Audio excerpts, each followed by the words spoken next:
Welcome back to my YouTube channel. তো বন্ধুরা, তোমরা সবাই কেমন আছো? আশা করি নিশ্চয়ই ভালো আছো, আমি ভালো আছি। তো আজ আমি চলে এসেছি পোড়া বাজার কানাইপুর। এখানে কালী পুজো উপলক্ষে যে সমস্ত সেটগুলো ঢুকেছে তোমাদের দেখাবো। তোমরা ভিডিওটা কন্টিনিউ দেখতে থাকো। ভিডিওটা ভালো লাগলে একটা করে লাইক করে দেবে, আর চ্যানেলে নতুন হলে চ্যানেলকে সাবস্ক্রাইব করে দেবে। আর তোমরা ভিডিওটা কন্টিনিউ দেখতে থাকো। আমরা তোমাদের সেটগুলো দেখাচ্ছি, কটা সেট ঢুকেছে এখানে, কেমন কীভাবে বাজছে তোমরা দেখাচ্ছি। তোমরা ভিডিওটা কন্টিনিউ দেখতে থাকো।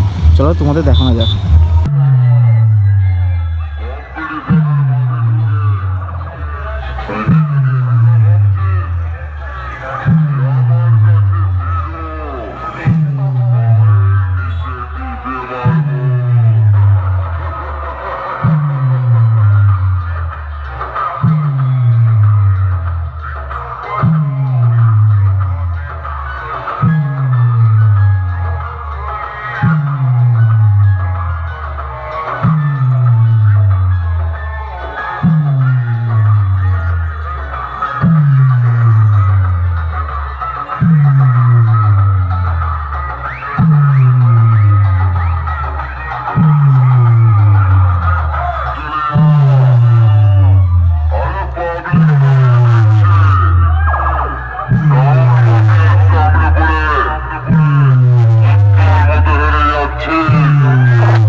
তো দেখতে পাচ্ছ বন্ধুরা, রকেট সাউন্ডের মাল এখন বন্ধ আছে।